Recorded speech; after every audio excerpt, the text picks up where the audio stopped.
There's a conventional management wisdom that says whenever you take on an action item or a task, to always give a by when, a date commitment of when you'll have it done by along with it. And the theory is this builds trust by showing somebody that you're going to own it and that you will manage your world to make sure that by when commitment happens and you stick to your commitments. And it can have that effect. However, I think it's also pretty insane. And what I mean by that is when I give you a by when commitment, I'm making a judgment call that affects every other thing I might do, and I'm doing it in the dark because there's no way I'm holding in my head all of the other actions on my plate that I could take.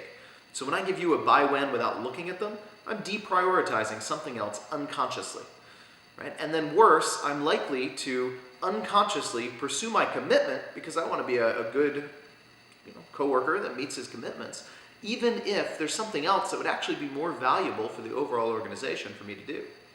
Right? So I'm then encouraged to work unconsciously.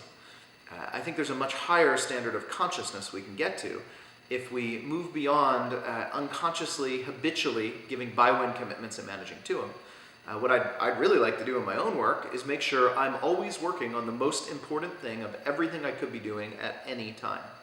And if you're counting on me for something, I'd rather you manage what's important to you because I can't control that. And I'll give you the transparency and visibility you need to make that work for you. So at any point, ask me for a projection, and I'll tell you when I think I'll have it done by for now, but I'm not going to manage to that. And I'm not going to give you that blindly. I'm going to look at my other work, and I'm going to say, well, right now, based on what's on my plate today, here's what I'm projecting. And if you want to know tomorrow where I am at that point, ask me. And then instead of rotely following my commitments, I'm going to have an inventory of all of my actions. I'm going to use a good individual management system like Getting Things Done or GTD.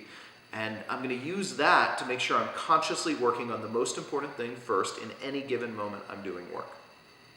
And that, with transparency and some good meeting processes so we can all see what we're working on, can replace the by-when culture of habitual commitments and then blindly unconsciously following them with something that embeds a much higher standard of consciousness.